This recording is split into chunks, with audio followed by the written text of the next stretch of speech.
शरणागति कैसे होती है, प्रथम कदम से अंतिम कदम तक की विधि को समझाने की कृपा करें। शरणागति के मुख्य 3 ही लक्षण है, वैसे तो 6 बताए गए हैं।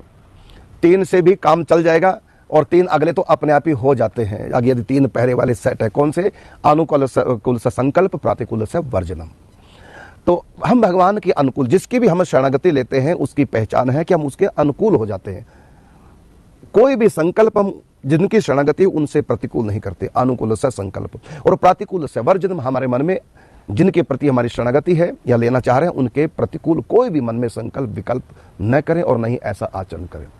और इतना विश्वास होना चाहिए कि जिनकी मैं शरणागति हूँ प्रबल है, सर्व समर्थ है और वो दयालु है, कृपालु है, मेरा पूरा साथ देंगे, मेरी पूरी रक्षा करेंगे। रक्षति इति विश्वास हो, ये विश्वास होना चाहिए।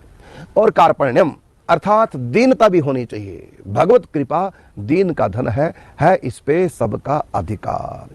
ये दीनता भी होनी चाहिए, विश्वास होना चाहिए, तभी हमारी शरणागति पूर्ण कहलाती है। मुख्य बातें हैं 3।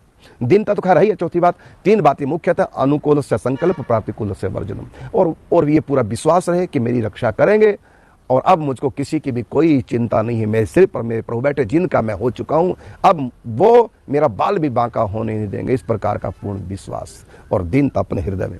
अगला प्रश्न लेते हैं, साकार भगवान की उपासना कैसे की जाती है? तत्व रूप से, भाव रूप से या मनुष्य रूप से?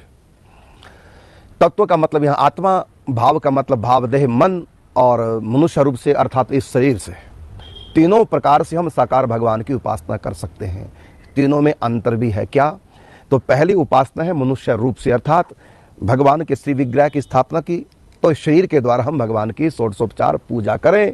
यह है मनुष्य शरीर से भगवान का पूजन, साकार का भगवान का पूजन। वो चाहे श्री विग्रह मूर्ति के रूप में पूजन करें, चाहे यज्ञ के रूप में हम हवन आदि से पूजन करें और सेवा करें भगवान की, और चाहे श्री ग्रंथ के द्वारा, ग्रंथ पढ़ करके हम वाणी के द्वारा पूजन करें, स्तुति के द्वारा, प्रणाम के द्वारा। ये हो गया मनुष्य शरीर से भगवान साकार का पूजन। और दूसरा है भाव रूप से। भाव रूप का मतलब मैं मनुष्य नहीं हूँ, मैं शरीर नहीं हूँ, मैं सखी हूँ, मैं सखा हूँ, मैं श्री कृष्ण का, मैं यशोदा हूँ, मैं नंद बाबा हूँ, उनके माता पिता का भाव या उनके मित्र का भाव या उनकी सखी का भाव। ये भाव देह से हम भगवान का पूजन करें, भगवान की साकार की सेवा करें। प्रातःकाल ही उठ के धार सखी को भाव, जाय मिले निज रूप सो या को यही उपाव।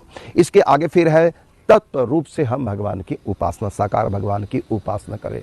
तत्व रूप से यहाँ शांत रस है, वो है कि श्री कृष्ण साक्षात परमात्मा है, ये आत्मा उनका अंश है, हम उनके भक्त हैं। अपने भगवान की आराधना करनी, भक्त और भगवान का ऐश्वर्यमय रूप समझ करके ये उपासना करनी। और एक और उपासना होती है तत्व रूप से, वह है अहम ब्रह्मास्मि सोहम तत्वमसि। ये भी एक उपासना भगवान की है। ये निर्गुण निराकार की भगवान की उपासना है। लेकिन आपने तो 3 रूपों में पूछा, तत्व रूप से, भाव रूप से और या मनुष्य रूप से। हम तीनों रूप से कर सकते हैं। तत्व रूप से ज्ञान मिश्रा भक्ति है, और मनुष्य रूप से करेंगे तो कर्म मिश्रा भक्ति है, और भाव रूप से करेंगे तभी वो शुद्ध भक्ति कहलाती है। तो सबसे ऊंची महिमा है भाव रूप से, और उससे कम है मनुष्य रूप से, और उससे भी कम शांत रस वह है आत्म रूप से। तो एक में है ज्ञान मिश्रा भक्ति। तत्व रूप से जब हम भगवान की भक्ति करेंगे साकार की, उस भक्ति में ज्ञान का मिश्रण, उसको बोलेंगे ज्ञान मिश्रा भक्ति। और शरीर से जो हम भगवान की भक्ति करेंगे उस भक्ति को बोलते हैं हमारे कर्म मिश्रा भक्ति। और सखा या सखी भाव से जो हम भगवान की आराधना करेंगे उसको बोलते हैं शुद्धा भक्ति, प्रेमा भक्ति। तो सबसे अधिक महिमा तो प्रेमा भक्ति की है। तो तीनों प्रकार से हम साकार भगवान की उपासना कर सकते हैं।